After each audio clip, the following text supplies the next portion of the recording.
expression, and this was apparently something very, very important to you, to your family. Tell me a little bit about that. It seemed like you were encouraged to express yourself artistically as kids. Yeah. Actually, our family come from very educated and academic for more than three generations. And our grandfather, and he was one of the very famous scholar in Qing Dynasty, and he published in many books. You can find in the Beijing library or something. And then our grandfather, he's the founder for the university in southern China. That's in the early time. And the grandmother, she found the first women's college in southern China. So we come from this kind of family.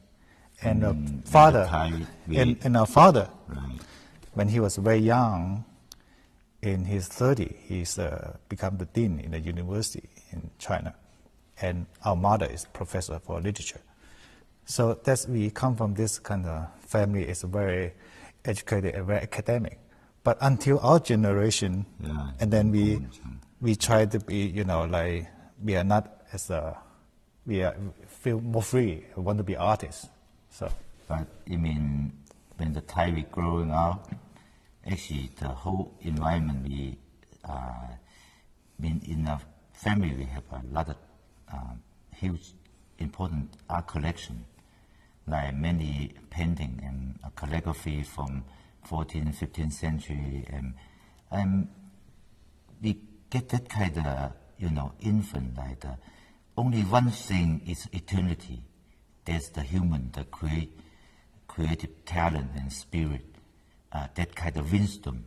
And then we always believe we would like dream to be the greatest creative artist. Since when we was 4 or 5 years old, my brother and we practiced calligraphy and painting and also some music. But I mean, the life is a lot of changing. Yeah. So you started with calligraphy when you were very, very young, and when did you first start drawing to representational shapes, drawing and painting? Yeah, Well, actually, we grew up from this kind of family background. But actually, for me, my first love when I was a baby is to start from music. I start from music, like classical music, and also have a very, traditional classical Chinese calligraphy training. That's from grandmother. That's in a very early time. And so when we started talking about the drawing and painting, it feels like it's pretty naturally. But we really developed a very strong passion. It's come a little bit later. So I think my brother we have a similar kind of. I remember you have a first solo performance for the music when you was age six on the stage. Yeah. And that time we also think you can be the musician. And then I always think I can be the writer. When I was in school, in the competition, I always get the first, award or something. But the end, we both all come together, become like the artists, mostly painter and sculptor. You talked about your family's collection of more traditional Chinese art.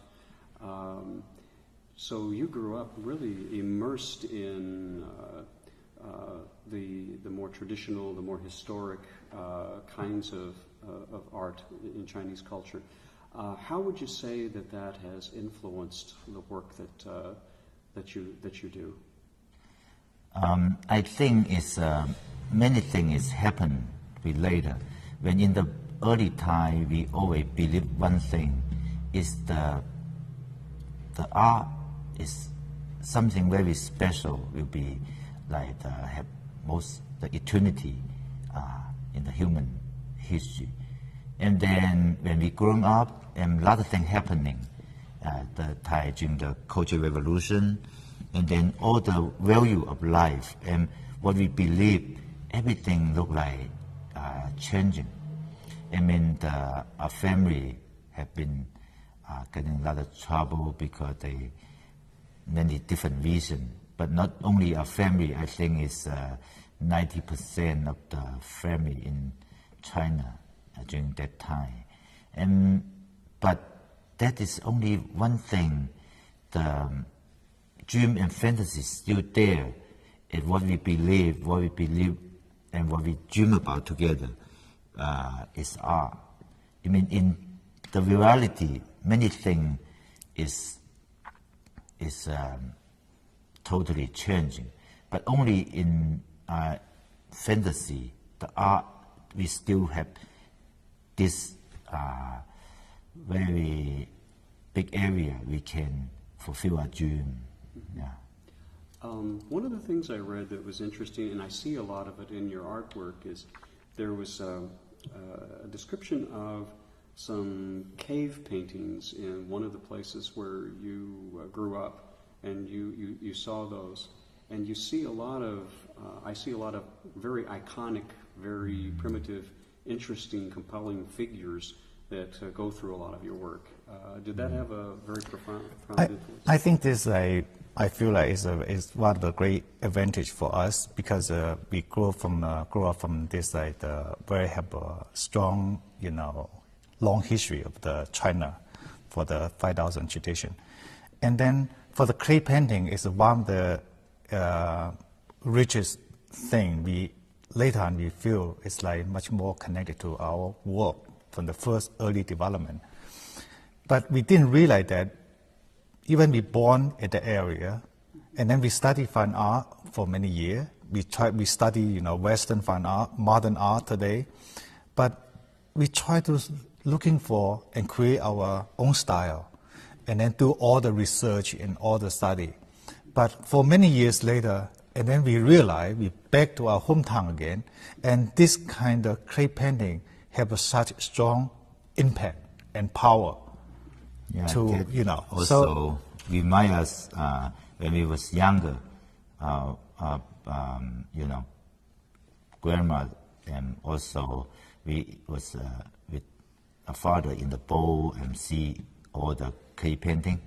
That's like that kind of childhood dream is bring back many of our memory, and then we was really realize the primitive art. I mean, during the first, in the beginning, the art the human being first make is very primitive, very pure feeling, but very strong and simple. And that's the most powerful language. We feel very much touched and related to what we are thinking. Yeah. I'm curious, as you say, you both studied traditional Chinese art, you studied Western art, and how did the individual styles start to manifest themselves, and then later you come together working on collaborative art? I'm just curious about an example. My drawing is different than my sister's drawing. Right. She's more into, let's say, pencil and sketches and things like that, and I do pen and ink. How did artists are very individual people, and now I see how you just collaborate on it. How did that happen? Well, it's interesting. We come from a very similar family background. Okay, we grew up in the same family, and then we have a similar education. We went to the same art school. We study, like modern art, and study like the Western theater, and then this kind of education is very similar, but later on but the personality is still different, all right? And the fine art is like very important for the very personal thing, personal favorite. And when we beginning, that was 30 years ago, more than 30 years ago, the first painting we did together. And then we have to talk, to share the idea, and try to make all the harmony together, in the painting. That's how the beginning, the first step. But a few years later, we realized actually the value for the collaboration is not only the harmony, but important is how can we bring the two of us, the conflict, the advantage together. In the early time, I think the first painting when we make together is in some very special situation. We did not plan it, just happening. We did not really realize this. The first painting we did together reflect to our life and career, being out together. We go through all the journey together in art for more than 30 years. Is that the painting that was called The Wave? Right, right. Now, I haven't seen that, but if you were to describe it to someone, what would you tell them it looks like? This is more like the very realistic painting. It's like the landscape seascape, and in the big ocean, and it's tiny boat in the highway, and they are tour to the for the endless, future, something. And then this is like, actually that is more like our self-portrait at that time to represent where will be our future and how can we reach our dream and goal. And is it accurate to say that it reflects some of the chaos and the storms of the times that you had lived in with the cultural That's the time we have revolution? lived in, and also the time we have imagined that will be our future. Yes. We did not talk, we did not realize it, because when we do the painting, it's in the very special time. During the Cultural Revolution, we both separate and then come together in one day. We start to do the paintings in silence. We only express ourselves, the feeling, like in using the painting language, paint the first painting together. And then later on, the people talking about Zhou brother, that cooperation, like the dream dialogue, just like the dream dialogue, using the painting language, we talk to myself, talk to my brother, what I feel, what I, all the, just conversation, but it's using the painting language. We like this for many, many years. And then in the beginning, when we try to find our own painting language, the style, we go through very difficult time. Yeah, we go through, with my brother, travel the whole country, everywhere. And then at the end, it's very amazing. Go through that many years until the last 8-10 years, we feel much more free. Before we was very heavy, very much connect to the human history, and then the meaning of life, man and nature, and was in the painting you can see the very strong and heavy tone color. Yeah, the art goes through many different steps, right? There was in doing some reading, you talk about a sort of dream dialogue, a simultaneous meditation that takes place when you're both working. What's it like to be working that a big piece like this behind you as you do that? How do you communicate? Well, I'm putting a slash of red here, but you may be doing something over here. And how does it all blend? This lies for many years. Hold on just a second. Okay.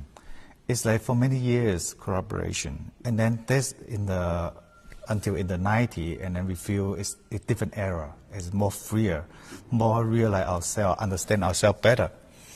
And then this kind of collaboration is like, it's a little bit like why we're talking about dream dialogue. Dream dialogue is like the dialogue is in dream, is sometimes you have a very understand clearly a response, but sometimes it's not. It's like floating in a dream. And this kind of collaboration is exactly have this kind of feeling. Same as like some kind of like the music performance, like jazz music. They don't really know who going to start first and when they're going to stop. And then the painting for our collaboration is something like that. So we have many of the very big, important performance in the world in the last 10 years. And a lot of important performance we have no prepare. We don't even see the location before when we actually start. So in front of the many important audience, just like the performance in the 2000, the millennium in Switzerland.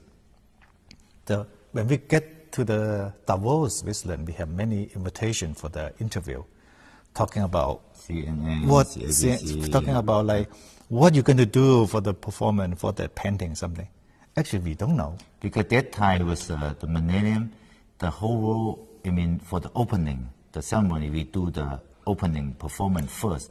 That means the whole world, all the media, the spotlight is all there because the more than 300, the world leader is there, many, including President Bill Clinton, Tony Blair, and all the political leader, business leader. And then also it's a new century. And then this summit is the most important. All the people come together, probably never happen again in the history, because the new century, that is special moment. And then we do the opening performance, the piece called New Beginning. But before that, all the media, they try to know what we're going to paint, because that is more like the opening for the summit. Yeah. And what was that? I guess you're probably used to having some pressure on you to when something like this comes up, but it must have been terribly exciting to just let everything go. Right.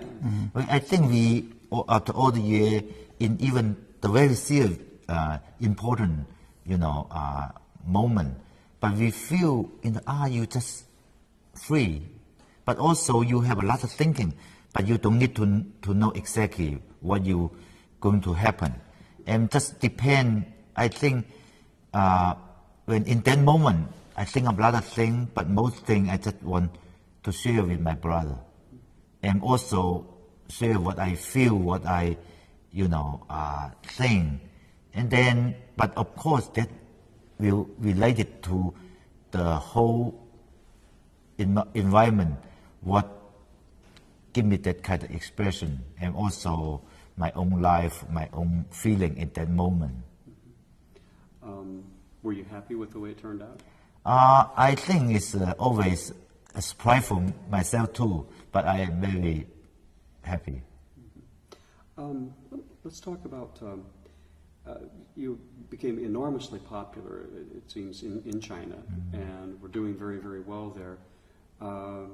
But you started exhibiting around the world, and you had an exhibition here in Chicago, and for some reason this place seemed to really click with you. You made a connection here. Let's talk about that a little bit. Well, Chicago right now is our home. Yeah, we born in China, and we educate there, but we live here. In the last 20 years, a lot of activity is around the world. Half of our time every year is in Europe, become a second home. But Chicago is our home. But we in a lifetime, we experience a lot of very, like a miracle thing, like when we in China, We've gone through all the difficulty. When China just started to open the door, we was the leader in the contemporary art movement. We have the big traveling show start from the Art Museum of National Museum of Art of China and to Art Museum Shanghai, and that movement, we like two brothers like famous overnight like the celebrity in China, and everybody was exciting, saying, "Wow, Zhou brother, Zhou brother." But when we left China, actually, in like almost a year later, and then come to United States, and then that time we was looking for some new challenging, looking for the bigger stage. But many friends of us say, "Why you left China during your in the, so successful, the situation?" But me and my brother come here, we start like everything from zero again. Yeah, this whole thing here is really quite remarkable. And it's grown so much over the years. What did you start with here in Chicago? What was the first location here? Well, we start from zero. We start from nothing, because we start in Chicago with speaking no English, and we came here with my brother with $30, and then 2 suitcases come to Chicago. But I think the city give our a lot of excitement, Right. and then the passion of love, and then for the future desire, just make our continue our career in the West, in the West. I remember like first time when we come with my brother arrived to Chicago. That time was like November, and then we was take a little walk in the lake front. The whole entire world, Chicago, everything is white because all the snow. We never see anything like this because, and then for us, the very pure white, and just like the blank canvas for us. And then we was exciting and have a lot of things we looking forward to. And then we create a painting with my brother, the big painting called Dream of Chicago. That actually is a self-portrait in that time. We believe we will make everything happening here from start, the blank canvas. We will draw the dream there. Chicago is a town that loves art, and how were you received here by the artistic community or by the patrons here? What do you think? I think it's in the beginning, me and my brother, we come to Chicago, but we did not really know how long we stay in Chicago. We just like the seed blow in the air, in the wind. We drop to Chicago. Probably we grow from here. Probably we move to New York or Europe because many of our friends there. But just happened this way, and we have start in Chicago. Later on, we spend a lot of time in Europe and in international, but we keep a studio here. And now we can say our home is Chicago, a second home like Europe. Like China is the home long from in the long times ago. As we look around, we have this marvelous studio here. You have the foundation next door, the Zhou Brothers Center over here. This whole Bridgeport neighborhood here has really taken off with what you're doing, and let's talk about that a little bit. How did the Zhou Brothers Center start?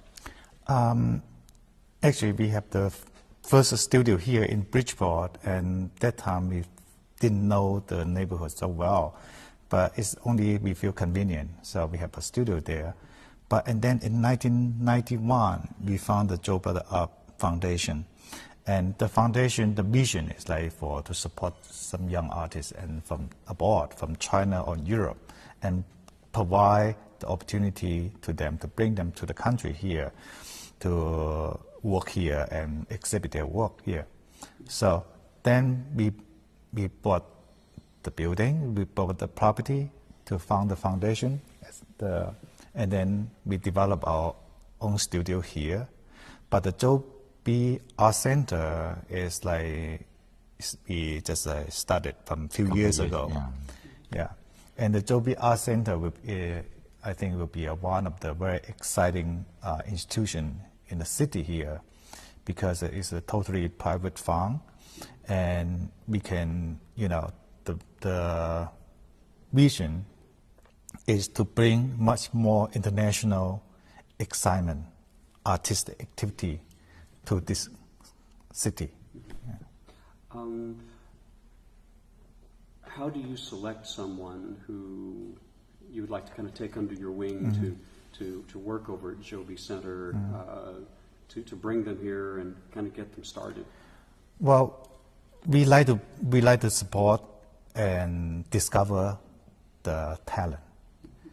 And we have a curator from the foundation, and Oscar Friedel is the one. He's more responsible for all the organized thing, to bring all the, we talk about this. We have a committee to talk about, and also the foundation. We have a jury in Europe, and which artists they are select to bring it to Chicago, and then they provide the list, and then we do the final decision. I think we have that kind of vision, but we also believe that kind of vision can make it happening or make it big.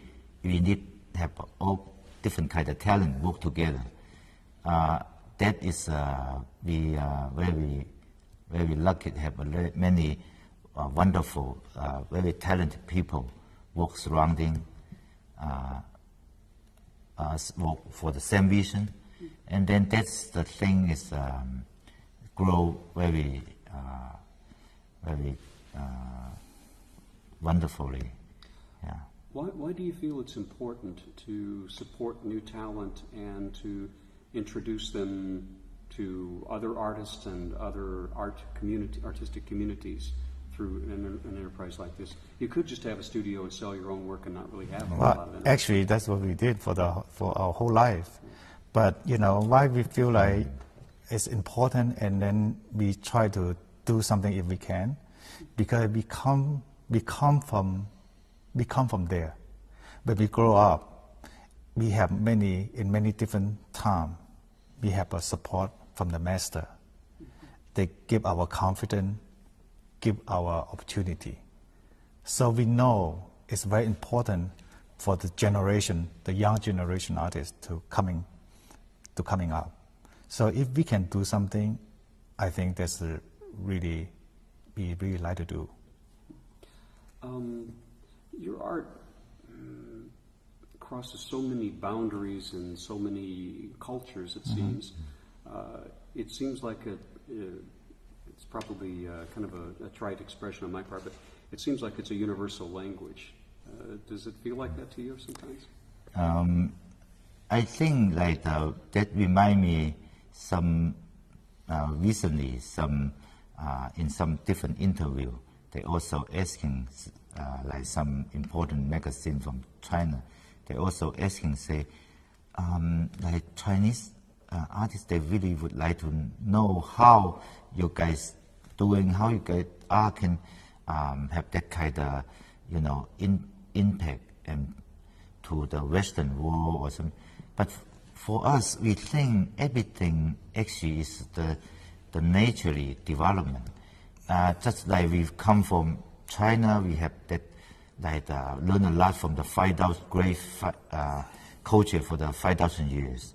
And then we have chance to travel all around the world. We live here. All the Western culture, we learn a lot. And then for the contemporary art movement, and then everything happening in life, like the Berlin Wall down with my brother was there. We think about a lot of things of the history, and a lot of things happening, fact to life, and then actually everything we did in the art, the language, actually is from what we, the show everything happening for our life, and then it's naturally come out. The language is like just from our language, our own language, but our self is we, live in the Western world, and also we come from the Eastern background. But that everything is naturally. But for the human being, actually, they understand one thing, that is the universal, the language, because the human being, they feel touch. That's the language for the eye. Some is the language for the ear, but the sculpture, painting, that kind of language for the eye, I mean, for the human being, they have the universal language, but also need to have the special. Yeah. Everyone understands it. Right. Yeah. A little earlier when we were talking, you were hoping to see if you could duplicate what you've done here in Chicago, in Berlin, and perhaps back in Beijing. Tell us about that. I think there's the Zhou Center development.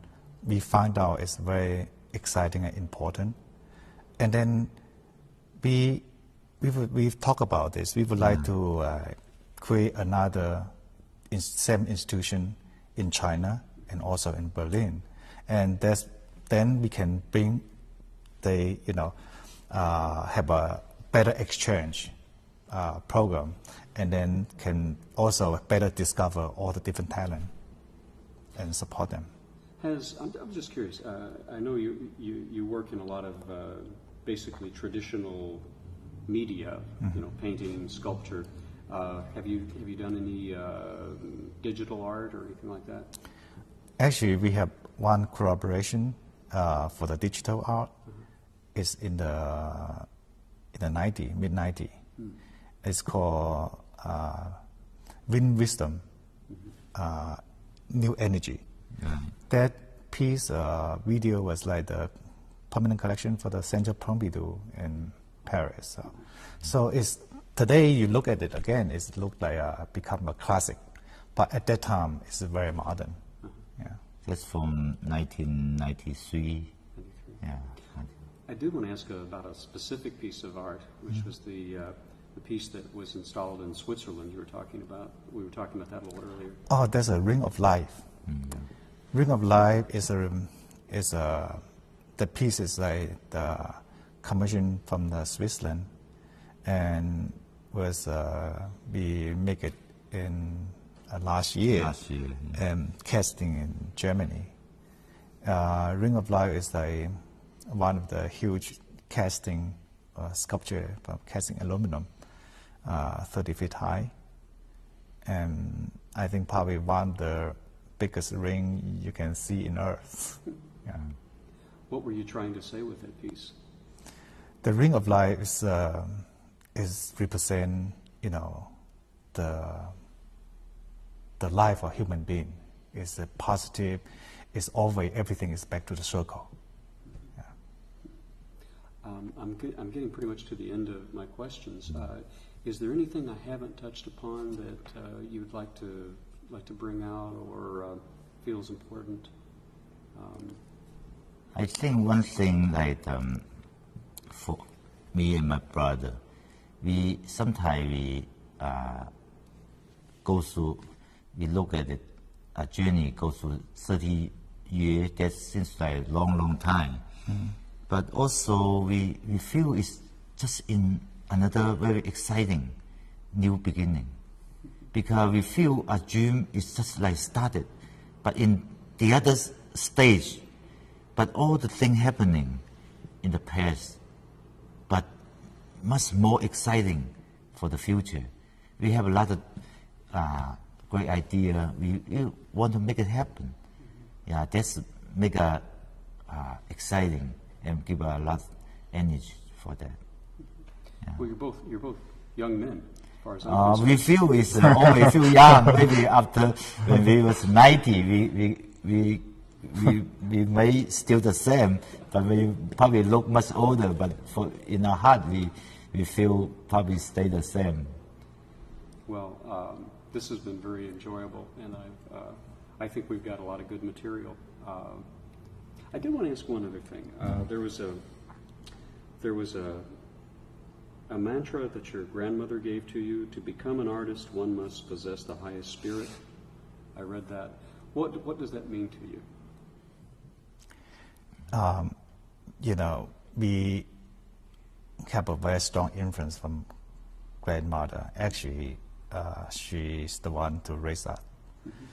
And grandmother, because she's the founder for the Women's College, and the spirit for human being, the greatest spirit is always very important. She believed that. So she believed if you want to be a great artist, you must have the very high standard in human spirit. And she always say, lot of things happening in the history come and go. That is very short term in the long, the human history.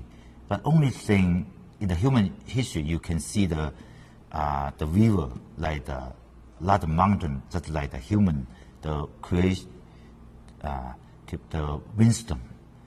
Only that kind of, great creation is still there. It's the gift and is the make the human history much more colorful and rich. Yeah. That's what we remember about it. Right, right. Yeah. Well, she would be very proud of what you've done, I'm sure. This is wonderful what you've done. And thank you for sharing it with us. We certainly appreciate it. Thank you. Let's check the tape, make sure we're in good shape. Okay. Yeah. What I'd like to do is, I Maybe don't know how get, you feel about this, Jack, but I'd like to get some close-up shots of them looking at each other. sure. So that'll For editing, Yeah. yeah. That's a good idea. For example, Yeah. let's pretend you're talking and Yeah. yeah. You can go ahead and look at him and just kind of. Yeah. Act like you're interested in what he's saying. I'm listening about it, Yeah. but you have to talk, right? Otherwise, I look at him. What are you doing?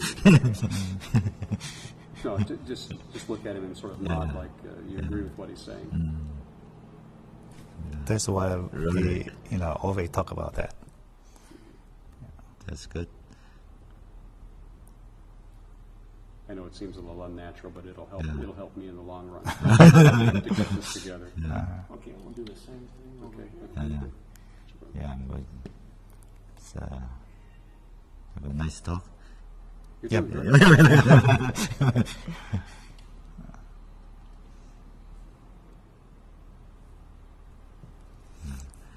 So actually, every time when you're talking, I do the same thing. I always look at you like this. Yeah. But you didn't realize that.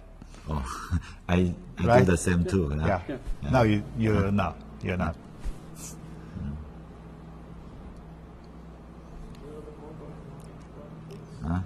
Just a little bit more. Yeah, a little bit more. Yeah, I mean, you're talking? Oh, sorry, I had the camera on you. I'm sorry. Huh? Huh? I had the camera on you. Yeah. Okay. Yeah. Yeah. Huh?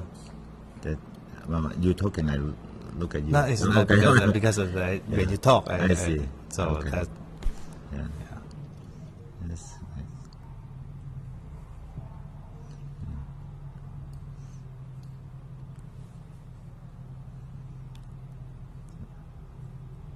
do it again. Yeah.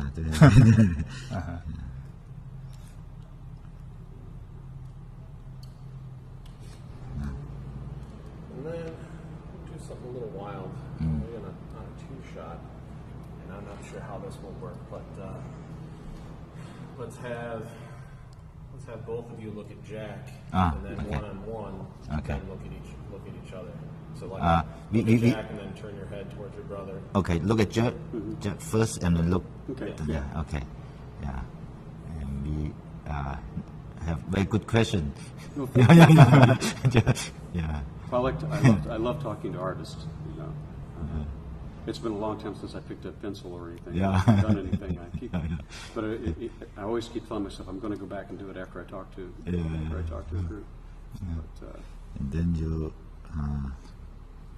have a Jack, so far, how many artists you have interviewed? oh, gosh, probably dozens over Yeah. the years. Dozen. Yeah. dozens. I have been in television since 1991. oh, since 91. Yeah, before that, I was a radio journalist, a news person. I did that for 10 years before with the National Public Radio station in my hometown. Oh, really? I did that. And before that, I did commercial radio. I was a disc jockey and played music. on the radio. So let me ask you, the Lincoln Academy Award, the video last year or the 2004 or something, you make that, Yes. right? Yes. It's your voice too? It's my voice. Okay, it's have a very good voice. Yeah, very, very nice. Very Thank you. nice. I started in the radio when I was 15. Yeah. Start very early. It was. We had a very small station in my hometown. It's a little town of about 7,000 people. But back in 1970, you know, if a kid wanted to come out and do that, and he had a decent voice, you know, you could do that. It beat working at the grocery store or pumping gasoline or something like that. So I stuck with it, but I was going to be an art major, and